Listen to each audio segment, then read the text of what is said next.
مسئلہ حل ہو جائے۔ ٹھیک ہے، اب ایک اور بھی اس پہ پہلو ہے کہ اب جو نئے بچے بچیاں ہیں وہ لازم بات ہے کہ اب جدید دور کی جو تبدیلیاں ہوئی ہیں گلوبل ولیج میں، وہ اپنی ایک پرائیویسی کی بھی بات کرتے ہیں، وہ چاہتے ہیں کہ بھئی انہیں بھی وقت ملے، تو اس حوالے سے جو بزرگ ہیں، والدین ہیں یا دیگر متعلقین ہیں، ان کے کیا فرائض بنتے ہیں؟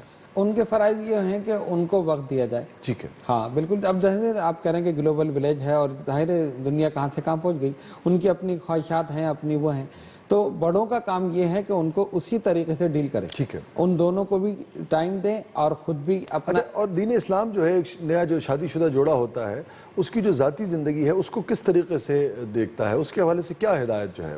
اس کے علاوہ حوالے سے سب سے بڑی بات تو یہ ہے کہ دونوں ایک دوسرے کے حقوق جو ہیں نا ٹھیک ہے، وہ پورے کریں۔ ٹھیک ہے، نہیں میں جاننا چاہتا کہ جو متعلقین ہیں، ایک جب نیا ایک جوڑا بنتا ہے، نیا گھر بنتا ہے، تو جو ماں باپ ہیں ان سے جڑے ہوئے، ان کے جو بھائی بہن ہیں، ان کے حوالے سے دین اسلام کیا رہنمائی و ہدایت فراہم کرتا ہے کہ اب یہ ایک نیا جوڑا بنائے، رشتہ بنائے، تم نے اب ان کی زندگی میں کتنی مداخلت کرنی ہے، کتنی نہیں کرنی؟ میں اصل میں یہ جاننا چاہ رہا تھا۔ اچھا، یہ ہے یعنی جو ان کے والدین ہیں وہ کتنی مداخلت کریں۔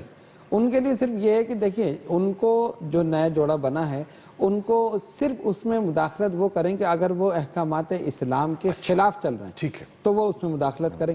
بے جا مداخلت جو ہے اس سے ظاہر ہے پھر سپیس دے، تھوڑا جینے دے انہیں۔ ہاں، اس میں کیا ہوتا ہے کہ اس میں خرابی پیدا ہوتی ہے، ٹھیک ہے، یعنی مطلب ہر چیز پہ ٹوکنا یا ہر چیز پہ منع کرنا، یہ چیز جو ہے نا اس سے پھر خرابی پیدا ہو جاتی ہے۔ لیکن اچھا، بعض جگہ یہ ہے کہ بعض اوقات بزرگ کہتے بھی صحیح ہیں لیکن نیو جنریشن مانتی نہیں، تو اب ان کو بھی چاہیے کہ سنیں، غور سے سنیں، یہ دونوں جگہ اصل میں باہمی احترام کا تعلق ہے۔ اصل چیز یہی ہے کہ دونوں طرف سے ہوگا نا، یہ بھی ان کی بات مانے کہ بزرگ کیا کہہ رہے ہیں، اور بزرگوں کو چاہیے کہ وہ بھی ان کو بھیجا تنقید کا نشانہ نہ بنائیں۔ جب دونوں طرف سے ہوگا تو زندگی جنت بنے۔ ٹھیک ہے، ٹھیک ہے حضرت، بہت بہت شکریہ، بڑی عمدہ گفتگو ہمیشہ کی طرح آپ نے فرمائی، اس کے عملی پہلو جو ہیں اس پر بھی بات کی، اور پھر اس کے بعد جو دعاؤں اور وظائف کا معاملہ ہے وہ بھی آپ نے ہمیشہ کی طرح شیئر کیا۔